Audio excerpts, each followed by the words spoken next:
আসসালামু আলাইকুম এভরিওয়ান। আজকে আমি আপনাদের মাঝে আরেকটি ভিডিও নিয়ে হাজির হয়েছি। ভিডিওটি হলো আমরা যখন এক মোবাইল থেকে অন্য একটি মোবাইলে ভিডিও অথবা কোনো ছবি ট্রান্সফার করতে থাকি, Bluetooth share it, easy share এগুলোর মাধ্যমে কিন্তু ট্রান্সফার করে থাকি। আজকে আমি একটি ট্রিক্স আপনাদেরকে শিখিয়ে দেবো যে এই ট্রিক্সটি অবলম্বন করে যদি আপনারা শেয়ার ইট দিয়ে যদি ভিডিও অথবা ছবি ট্রান্সফার করেন তাহলে কিন্তু খুব দ্রুত আগের চেয়ে অনেক স্পিডে কিন্তু ট্রান্সফার হবে। এটি কীভাবে করবেন আজকে আমি আপনাদেরকে এই ভিডিওতে দেখিয়ে দেবো।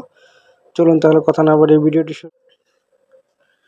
প্রথমে আপনাদের শেয়ারইট অ্যাপটিকে আপডেট করে নেবেন। আপডেট করে নেওয়ার পর শেয়ারইটে চলে যাবেন। শেয়ারইটে চলে যাওয়ার পর এখানে দেখবেন যে যেমন ধরুন আপনি এখান থেকে কোনো একটা কিছু রিসিভ করতেছেন, রিসিভে ক্লিক করে দেবেন। রিসিভে ক্লিক করে দেওয়ার পর এখানে একটা জিনিস দেখতে পারবেন যে দেখেন,